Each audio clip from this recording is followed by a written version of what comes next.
Welcome to Horticulture, where a group of extension professionals and plant people talk about the business, production, and joy of planting seeds and helping them grow. Join us as we explore the culture of horticulture.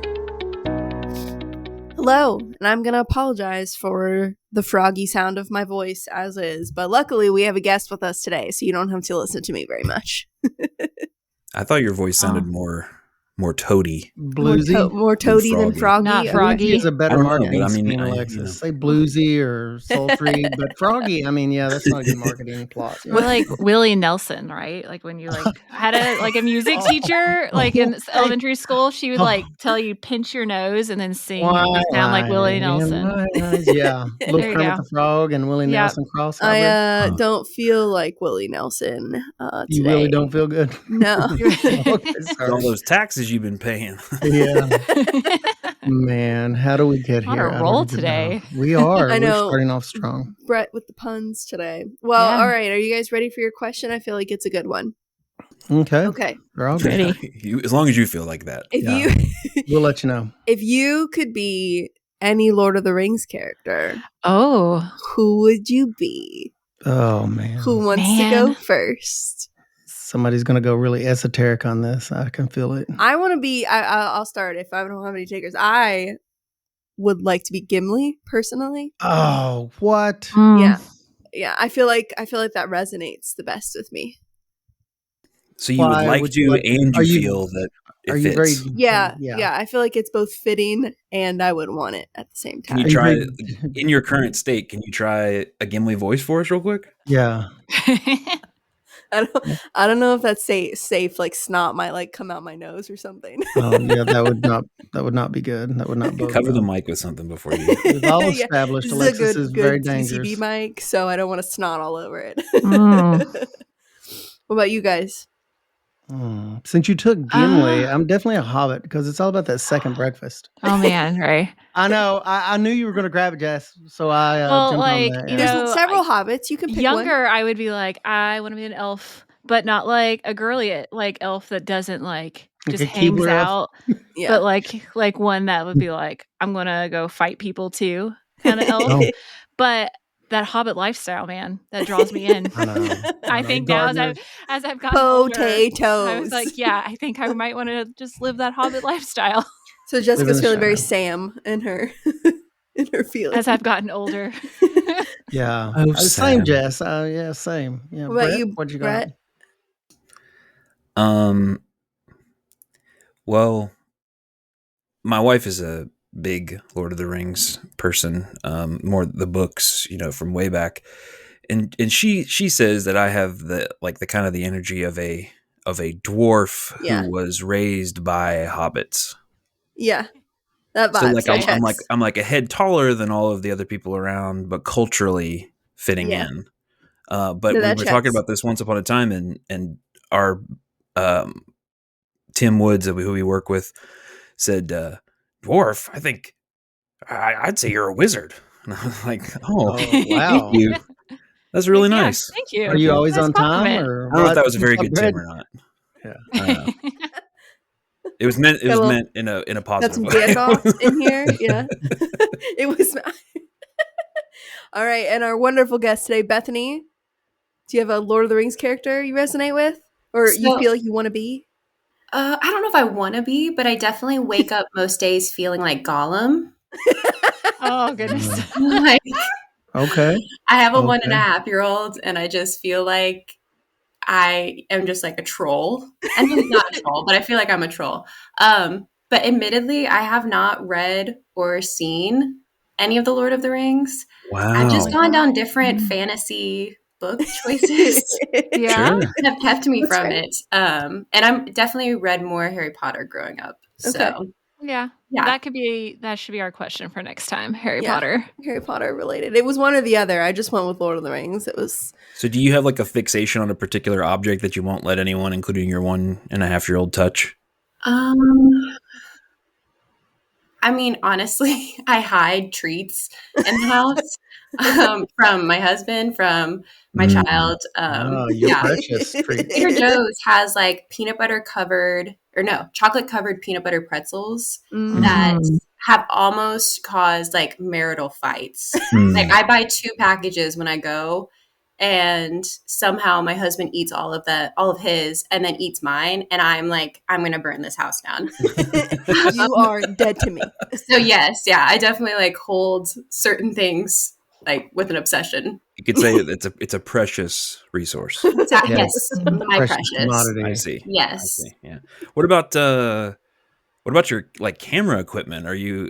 Is that something you'd be interested in talking about, or like, do you let people use it, or? Yeah, no, definitely down to talk about it. I actually found some of my like first equipment the other day, and it was hanging on by a thread.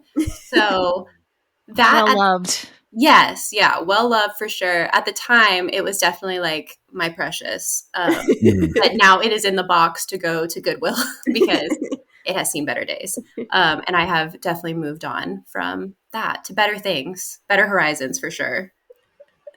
Well, cool. Well, before we start talking more about these better horizons that you have found, Bethany, introduce yourself a little bit to our public, to our what do we call them?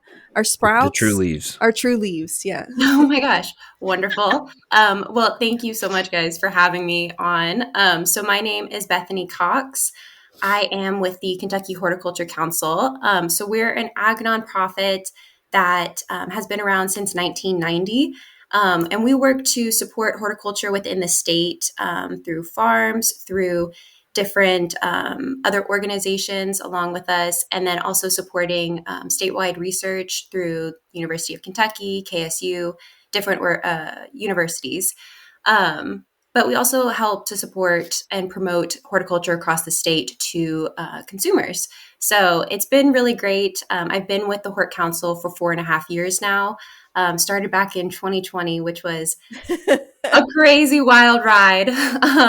Especially like being able to get out on a farm and get out of my house. It was really wonderful. But yeah, so we get to work with the lovely CCD folks, Extension. We work with UK across the board in a bunch of different areas.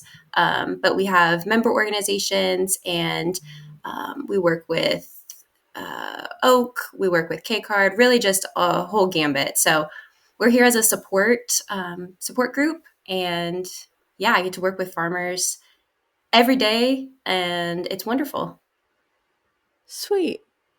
Yeah, my brain is full of snot. Somebody else is going to have I was going to say, it seems like every time I'm at a big event, Bethany, that I see, some of the council folks there, a lot of the big statewide programs. You said you work with other organizations, but I see you guys working with a lot of individual programs around the state of Kentucky too, like all the programs all the time. It seems like either you're at the front, someone with your group is at the front desk doing registration, working the program, or just attending the program. So you guys seem to be everywhere. You're kind of like Santa Claus.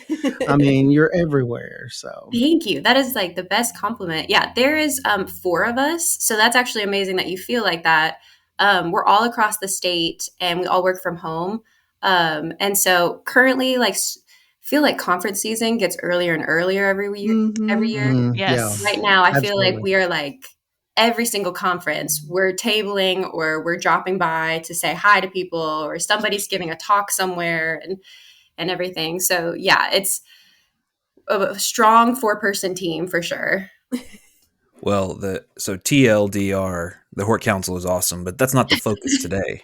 The focus today is on Bethany being awesome, and the specific ways that she is awesome, which some of the things that your ongoing but earlier work that I think about is some of the like the seasonal cooking videos, where you're kind of preparing stuff using seasonal produce, seasonal horticultural products, but also a lot of on-farm stuff. And I think of, you're oriented toward marketing and discussions of that while also promoting the horticultural industry as a whole. And I would just be curious, like, how did you get started, for people who either are thinking about doing some video stuff for their own farms, or people who are just kind of interested in maybe even a work or a career like this? How did you get started with the digital storytelling, media, any of that stuff?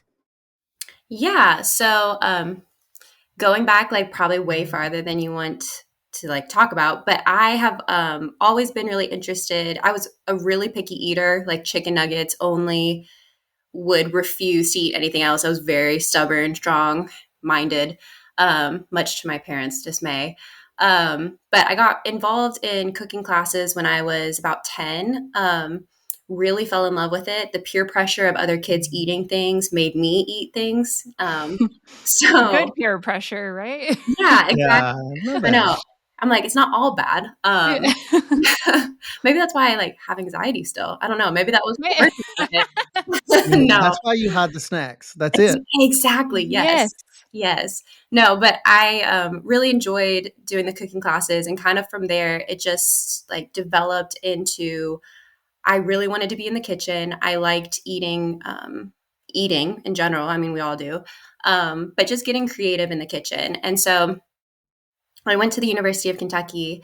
I ended up working at the University of Kentucky's Food Connection, which is incredibly amazing. If there are any students that are listening, you need to go to a cooking class. You need to work there.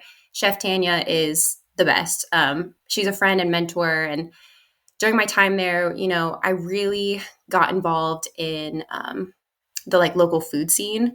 So, caring about where your produce comes from, caring about your farmer and your community and all of the things that went into that. I started working at the farmer's market during that time for a farm specifically, and really just got absolutely enveloped in this world. So 2020 happens.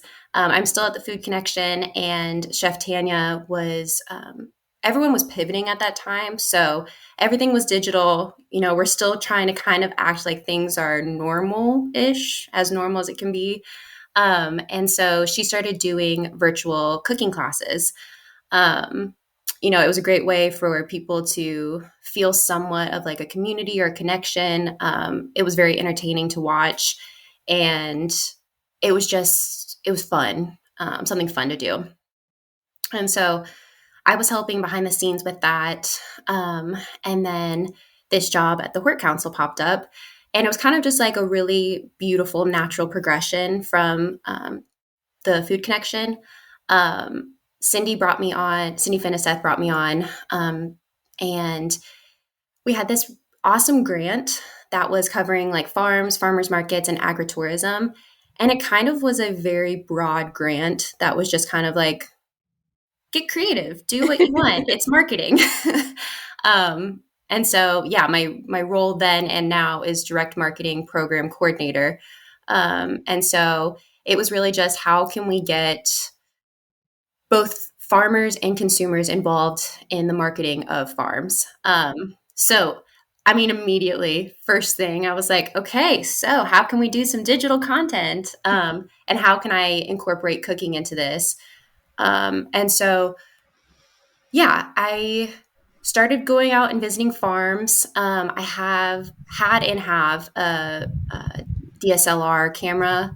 And so I kind of just went out to farms. I spent 2 hours talking with the farmer, just kind of getting an idea of their history, some just really interesting things about them. Because at that time, we were really all trying to have farmers share their story. Mm-hmm. And I think it's kind of like comical now, because we all say it 14 times over every time we talk to people or, give a talk or something. Still very important. But at that time, we were like, okay, the people want to know you. And so, yeah, so I went out, I would walk around the farm, I would get some, to me, cool pictures, and come and get some produce from them, come back, edit the pictures, see what I liked, and then would film a video. And please, no one go back to like the first video. I have to constantly like go back and edit like this and that from them. And I can't even tell you how much I like shrivel into my own skin when I watch like the first couple. I mean, even like recent ones, you always look back. But that first video I did live, which was not something I would suggest. But it was live, and I was like trying to make conversation the whole time to my 2 viewers. And it was just, I think I was making like apple fritters, which is not something you should do on camera. Oh. Keep frying. Yeah. So, we'll have links to those in the show notes. Oh yeah, we'll definitely have direct links to those. Please. Oh gosh, yeah. No, so it kind of just, since things were within my control or creative control, I really just kind of changed things from there because I didn't have the technical capacity to do live videos. Oh, sorry, that's my dog. I didn't have the technical capacity to do live videos that way. And so I pivoted to, okay, I'm going to do ones over top. And that's a model that I've stuck with, but things change so much. I mean, I went from like 30-minute videos down to now I'm doing like 12-second videos. And it's one of those things that it's like, I would love, I think there is an avenue for doing longer videos, but I think right now we're trying to keep with like attention spans. Yeah. And that's not to sound bad at all. I mean, I consume reels like nobody's business. But like the goal is like to entice someone, and then they look at the recipe and they realize, like in the caption I talked about where the farm was and things like that, and now like they're interested in it. So yeah, that was just like a 30,000 foot overview. Well, I know those videos worked because they captured my attention because I used to watch them all the time. And like, I think, we forget, like you said, those 12-second videos, how much work that still goes into doing that, right? When you're doing those recipes from just visiting the farm, to getting the produce, to the prep, and then that short, that recipe you're showing in that 12 seconds, that really takes like 30 plus minutes to, put together and do. Well, depending on the recipe, I mean, it's crazy when I'll fill out my timesheet and I'm like, oh my goodness, I spent 4 hours doing this video. Like, and I haven't even edited it yet. But yeah, I mean, especially because when you're trying to show like the best of the best on camera, it was like, okay, I didn't like that swirl that I did with the plant. So I'm going to actually do that 4 more times. And then this has to cool, or I have like a little hot plate that I would film so that I could, cook it on camera. But sometimes that would not work with a certain pan. So I would have to cook it and then bring it back over, and then just all these different things. So, I mean, I always made a mess for sure. But yeah, there's so much more that goes into it. And when you see like a 8-second video and you're like, oh, cutesy, they cranked that out. Yeah. And nobody's business. Movie magic. Yeah. And I'm like, oh. That's so. Does it all come back to you now when professors used to say it is harder to write briefly than it is to write something like long form? And the same is true for video. It very much is, especially in the case that you're talking about, it sounds like. Like, at least with live videos, you don't edit that.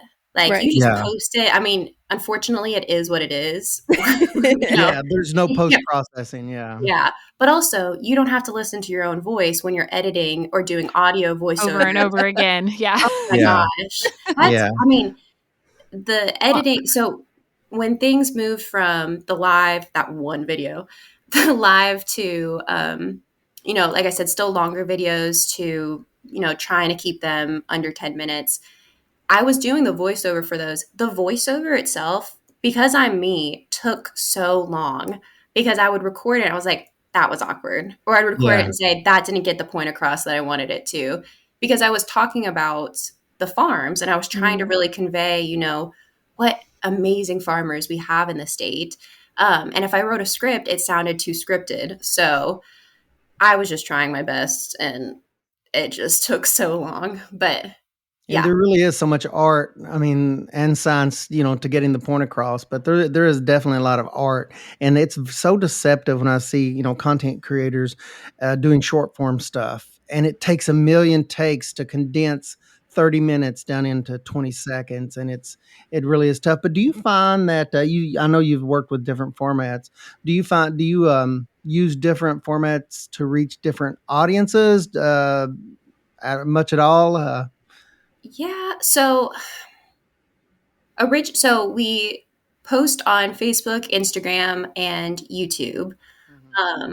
And when we were doing the slightly longer videos, those didn't necessarily translate very well to Instagram. At the time, Reels weren't a thing. I think it was like IGTV or something like that.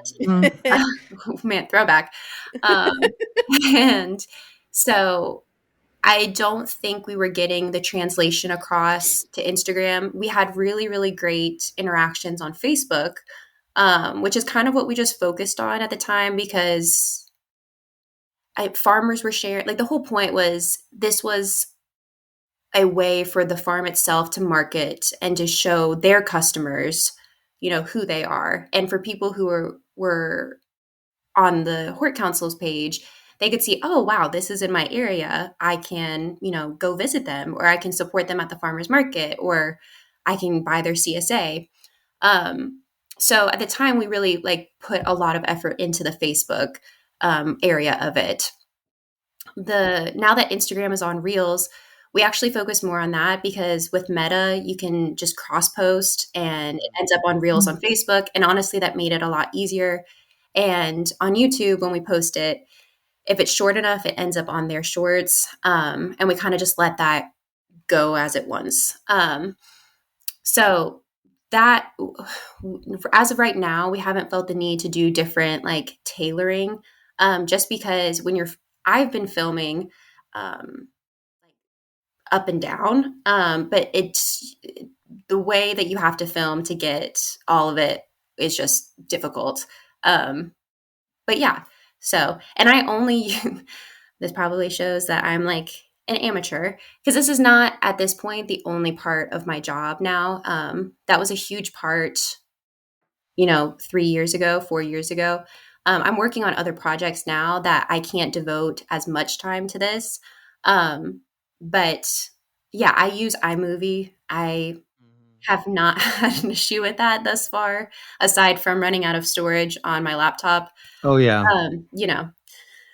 How many family photos can you delete before it's this feels really bad? But I've really enjoyed that. I have coworkers that have worked with Adobe, and that definitely has a much bigger learning curve with it. But I just find the things that I can use that are working, if it's not broke, why fix it? Sure. It sounds like you've looked into the numbers a lot on that stuff. So it's cool. Yeah. Sorry, Brett, go ahead. Well, it's okay. I mean, I would just say, one, you're just to say, that's not amateur. That's choosing an elegant solution for a problem. But it also, I think, importantly reflects the position that a lot of folks in our producer and business communities are in too, where they're trying to do lots of different things. And so I think that there's a lot of times where you'll have perspectives from having actually done it while also having competing other interests that allows you to speak to supporting them. And I'm curious, have you seen interest in uptake of some of the video content, whether that just be simple iPhone shot reels or from the producer community? Oh yeah, 100%. Especially because currently the media that does best is video content. That's something that I think, Brett, you and I have talked about with farmers markets, with different farms. Every time that I'm talking with farmers, I will say, live videos do best, which I completely understand if that's not something that you feel comfortable with, because personally, I do not flourish, like I said, live.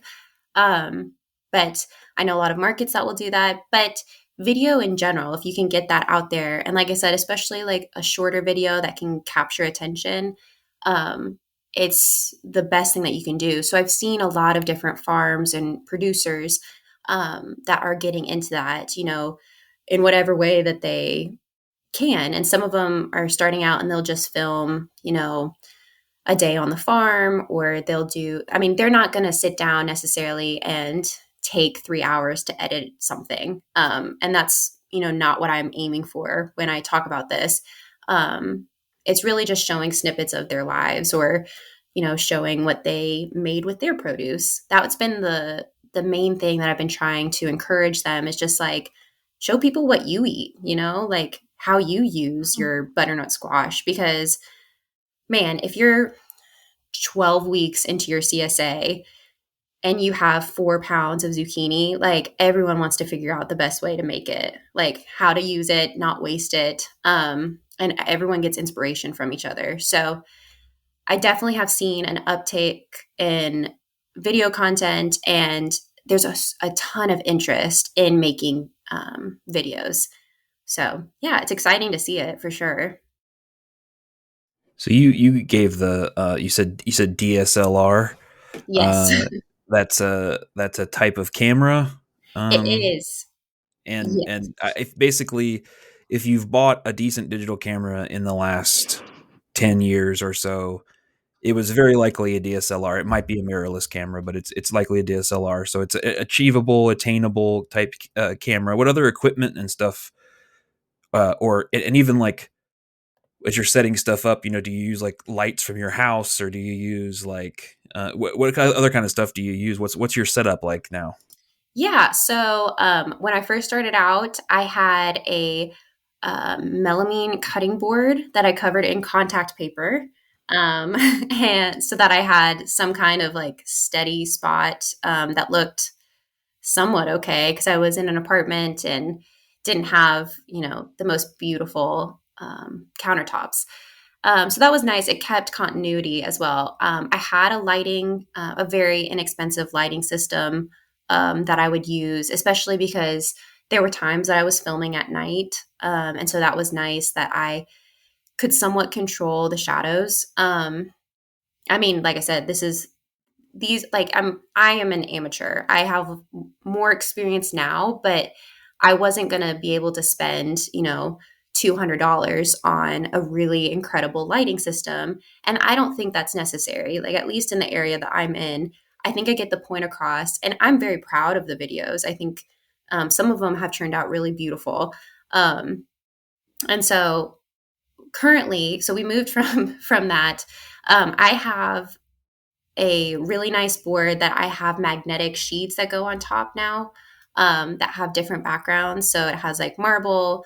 There are options that you could do like wood, different things like that. So it just keeps a really clean, nice background. I call it like my claw that clips to the table I film on, and it just holds my phone over top of it so that I can get those overhead cooking shots. I use natural lighting now because I think it looks best. That does limit you if you need to film early in the morning, or right now when it gets dark at 5:30 p.m. But I have found that like that looks best to me. And I have links for all of this stuff. I did a budget to bougie filming graphic a year or so ago. And I have a presentation as well where I talked about, if you're doing this at the most basic level, you really don't have to spend maybe not any money. I mean, if you have a place that you can shoot, you have a phone, just use the software on Instagram Reels, things like that. There are ways to do this. And then if you really want to elevate it, there are options. So answering part of that question too, I don't use my DSLR to do filming. I have before, and I think it has a time and a place. But for me, doing the reels or shorter videos, I don't need to use that. That has been really helpful for me to get pictures on farms. But I've seen some really incredible iPhone pictures as well that farmers have shot that I'm like, that's gorgeous. Like, I couldn't have even gotten that on like a fancy camera. So, yeah, I think we've done different presentations on just like, how to get those shots with your phone. That I think just like knowing what to look for or knowing your lighting kind of can make a huge difference. But yeah. You mentioned that you've worked with producers, and I'm pretty sure some of my producers have attended your program because they've kind of alluded to some of the things that you just said. But when working with like a new producer that's just getting started and they want to have more of a social presence, I mean, and I know you've done programs on this, but how do you normally direct them? I've heard you mention fancy cameras just now, but also some incredible results that you can get from something like a camera on a phone. But how do you normally direct like producers that want to get into this like quickly and look somewhat decent, have good results too? Yeah. So I think the first thing is just be realistic about how much you're going to post. One of the things that we always talk about is like you want to keep consistent. So if that means that you can only do one video a week or one video every 2 weeks, even to start out, like if you can commit to that, then go with that. Don't set out and say you're going to do 6 videos this week unless you're just filming your day, and that's really easy to do. So yeah, that's always my first step, is just kind of like be realistic about how much time you have. If you can do any kind of pre-filming and then just schedule it out through Meta on your desktop or even on your phone, that's always really helpful because you can schedule, a month in advance if you want, something that you've had ready because you had an extra 30 minutes. That's always really helpful because everyone is so busy all the time. And then, yeah, I would just say start simple. Like I said, I don't think you need, especially starting out, to get the nicest, most expensive camera. And honestly, even if you wanted to, the learning curve on those can be really hard and take so much time. So I would say just start with your phone. If you have something that you can prop it against, or I've done stacks of books and then you just like put your phone over the edge and let the camera shoot down. Yeah. You're not aiming for perfection. If anything, I think it's more enticing to have those kind of real human parts of your life out to customers. So yeah, just start simple. If anyone has questions, I'm like here to help. You don't have to do, your own original recipe video. You can find something on Pinterest and just say like, hey, I made this and this was awesome, and take a look, like that kind of thing. But yeah, just getting started, I think honestly is like the first step. Yeah, and I'm guessing like and the ones that seem like that do it well, or have pretty good hits, pretty good metrics behind some of the social content that they do, the farms that I work with, it seems like that they do look at the numbers. They look at the time of day when they post and see what gets them the best hit, or they just go online and do a little reading of frequency and timing and things like that, and they have a very specific interest and they go after that.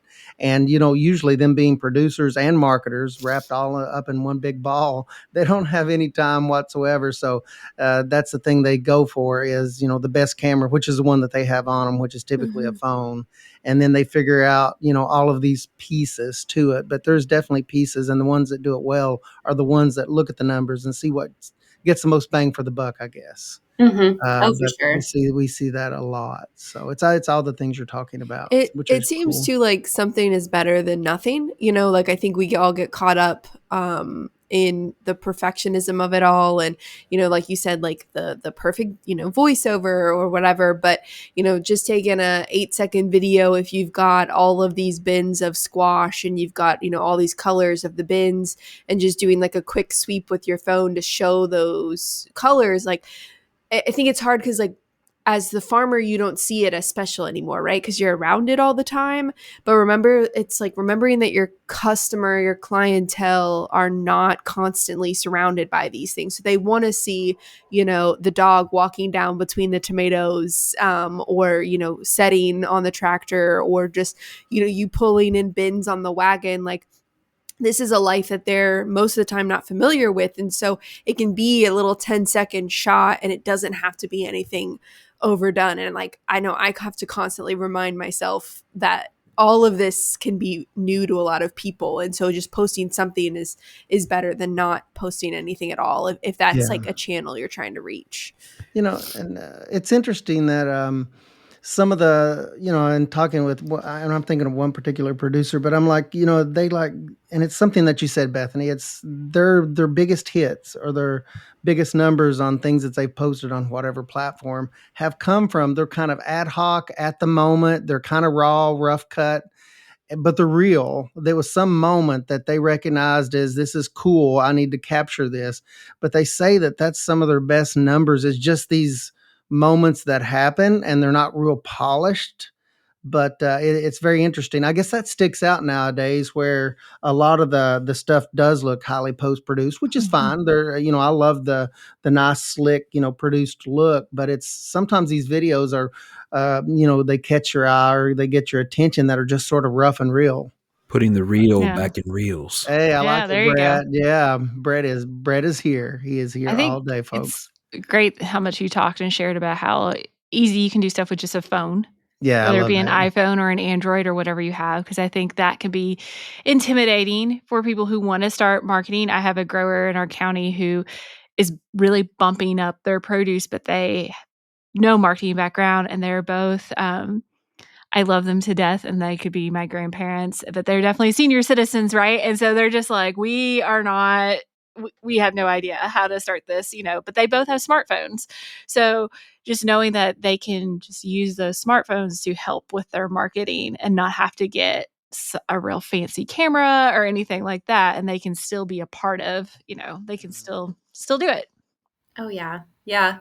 And I mean, what you're talking about, Ray, like the authenticity of it all is really just like that is what people want to see now. Like you said, like it is. I think because things are looking so perfect in other areas, like people want to see other people's lives looking like theirs. They want to see the mistakes. They want to see, I mean, I think like sometimes people's blooper reels where they completely, I mean, those ones that like do the best for people. My goodness, I've compiled a whole bunch of videos where I've just like spilled things everywhere, and I've just like I've shattered a plate, I've like done something, and I'm like, okay, we need to like compile this because this is the real part of it. I mean, this B-roll is the gold. Yes, yeah. Mm-hmm. I'm not sitting here like having the most incredible, beautiful plate for every single meal. It's like I captured one instance. So, but yeah, I mean, I think it's great in the world of social media, like, and having a phone that has a camera on it, you really have like zero barriers to enter the marketing area. And that is like one of the hardest areas. I know that farmers are so busy, doing all of the things, they're taking care of their farm, they're taking care of their family, they're usually working another job. There's so many things going on that the last thing that they're thinking about is marketing. And I totally get it. I mean, I have this conversation with farmers all the time. But like Alexa said, like keep it simple, start with something small. And yeah, just start. I think that's the first goal. And I love the fact that all of these tools we're talking about today and all these platforms, it's like they're phone first. So that just eases the barrier. That's that much less friction because everything's designed for a touchscreen now. And even, I mean, I used to be a desktop Photoshop user a little bit back in the day, but now PS Express even that's on my phone. I haven't touched Photoshop desktop in a long while for video and photos. It is crazy, but it is convenient, and that does remove a lot of barriers, and people know how to use their phone. So you're halfway there already. So, it's so cool. What's your favorite video that you've made, you think? I did a honey nut squash gnocchi last year with brown butter. Yum. And it was so good. Like I was like dancing behind the camera. Like I took pictures of it on my phone, like just for me, that I've kept all. I don't keep the video once I've posted it because it takes fills a lot up. of data. Yeah. I have saved every one of the filming videos for that because I'm like, the light was just beautiful. I just loved it. But yeah, I mean, I love the dessert ones as well. We do, one year I did 24 days of Christmas, which was a lot. Yeah. That's a commitment. Wow. But now we do 12 days of Christmas using like local products, and there's always some kind of treat in there that's really nice to have and everything. So yeah, it's really fun, and it gets me in like out of a creativity rut, especially, this time of year when there is still a ton of produce that I don't know if like consumers realize that there's a ton still being grown, especially with like season extension and high tunnels and greenhouses and everything. But it definitely gets you like trying to get really creative when you're like, okay, so we don't have tomatoes right now. So we have kohlrabi. Exactly. And it's like, how can I make kohlrabi sexy for Christmas? Yeah. a little crunchy, a little butter. Yeah. Yeah, exactly. You just said butter. Maybe My like attention just swept back. Branded as like Cole Robert. How about cool Robbie? You know, like Stefan Urkel, you know? Oh, nice. Stefan Urkel. Once we start, we will not Cole stop. Robert. We get going. Not your grandma's kohlrabi. That's it. I don't know. I feel excited about it. We need that on a shirt. Ooh, yeah. I like it. Doesn't Food Connection have some really good plant pun shirts now? Yes. Yeah. Yes, they do. Yeah, I'm pretty jealous of that. I want all the plant pun shirts. Cool Robbie. I think that needs to be the next That's a good one. We'll send the suggestion in. See what they do. See if we can end up on a t-shirt memorialized. It'll be amazing. It's such good stuff. It seems like farms and farm operations, particularly or even horticulture operations with all the colors and unique production practices, it lends itself very well to getting the word out about all the awesome things that local producers are doing. And you nailed it. Some producers that are doing the best job, I'm like, oh man, what did you just do? That was so cool. Or they did something that was kind of beautiful and, the sun setting over this, patch of whatever vegetables, and they don't see it sometimes. And I like that when you said that you just have to kind of see it and know the value in that and the value that it may hold for other people. And hopefully that'll translate into the marketing of your operation and the bottom line. So it all comes together in the grand scheme of things, but you got to do it. You got to do it. So as we wind down here, I'd love for you to leave us with a couple of the recipes that you've either tried or are wanting to try this time of year. You mentioned there's some a good variety of produce, and if you factor in value added stuff, a whole lot more than that. What are some things you think some good snacks, whether that be a meal snack or a snack or a dessert snack, whichever subcategory of snack, using some local products this time of year that for you is like this is the joy of the season? Oh, yes. Well, I will drop this first because we have Thanksgiving coming up next week. And one of the most wasted, here's my food waste part coming out. One of the most wasted leftovers is mashed potatoes. And so we have a recipe out that I can share that is for a mashed potato gnocchi. As you can tell, really big gnocchi girl over here. But it is super simple. You just use like a cup of mashed potatoes, and then you have this really delicious like pasta pillowy type kind of thing. And you get your mashed potatoes out of the fridge if you are not a leftover connoisseur. But honestly, this time of year, I am just really excited about squash. I kind of just spend all of the summer, like, yes, enjoying the produce, but just like, okay, if we make it to October, November, then you're going to get some like sweet potato and butternut squash and, all the like wonderful, beautiful ones. So always doing some kind of sweet potato casserole, holidays or not. I think like that's a dessert for me, honestly, because we top it with, the butter and the like brown sugar pecans. As a hobbit, I approve this message of potatoes. Yes, yeah. The theme of potatoes. It all sounds amazing. This time of year, I'm like, give me all of the starches and the carbs and everything, even though it was like 68 degrees yesterday. Not like it's time for hibernation. But yeah, I honestly, I have a lot of recipes queued up for the next month. But for me personally, I always just like to throw like butternut squash in soups and stews, or like honestly a quinoa salad, which is really good for lunches, with just like a vinaigrette. I'm trying to think. I said the sweet potato gnocchi, or butternut squash gnocchi. I think we're going to do some like caramelized squash, recipes in December, which are great. And I believe I've also done like a Hasselback squash before, where you like slice it really thin and then you like put stuff in between the layers. Really delicious. But yeah, I've done like French onion mashed potatoes before, which are really good. Yeah, I'm really sticking to the carbs theme, but it's a good theme. It's a good theme. Yes, and I did a broccoli and wild rice casserole last year. That was really good, and I brought it to some holiday meals. And it's like a great vegetarian side dish. That was super creamy and buttery and wonderful. And I had local broccoli, so incredible. You're all good to go then for all the holiday like parties and everything, right? I mean, you have just like a whole bag of recipes to pull from, and I overcommit, and then it's like I'm frantically in the kitchen trying to get this all together, and I'm like, why did I do this to myself? But yeah, it's kind of my love language. Like I love feeding people.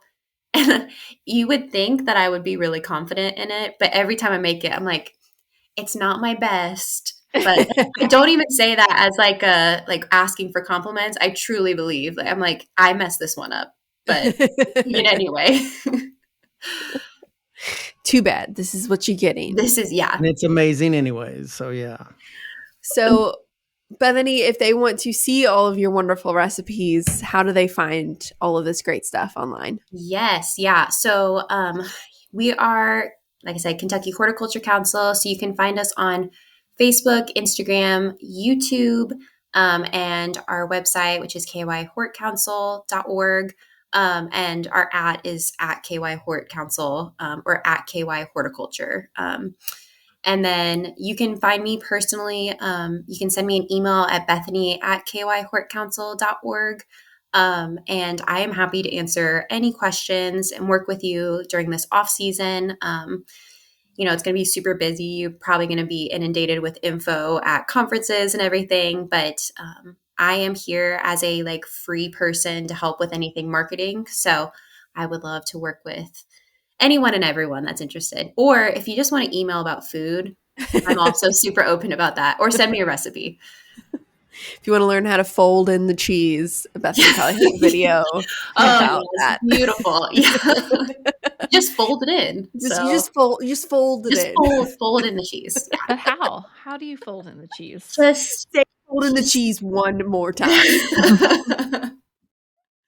Awesome. All right. Well, we will make sure to put Bethany's info in our show notes. You can find, you'll be able to find her link to their Instagram on our Instagram page. So if you follow us at Hort Podcast, I just blanked. I'm once again going to blame the snot, but you can follow us on there. We'll put links in the show notes, and we'll link Bethany's awesome videos, and they really truly are awesome. And if you just want to like doom scroll, but also feel like you're learning something, that is where I go to do my doom scroll. That actually is not. I don't have a sense of doom when I watch them. Doom scroll is like a general. Scroll. What are you talking about? He's saying, Alexis. Sorry, my new term I heard to use instead of doom scroll is dopamine mining. I'm dopamine mining when I watch those videos. That's a new one. Sounds so much more happy. Yeah, I like that better. So if you want to dopamine mine with me, you can dopamining. Watch Kentucky Horticulture Council videos. But thank you, Bethany, for being here with us today. We really appreciate it. Thank you for my family also thanks you, because I will make your recipes and they will be good. And it's thank you. So they thank you as well. Anyways, we hope that you keep listening and you continue to enjoy this podcast as we grow it, and that you'll join us next time. Have a great one.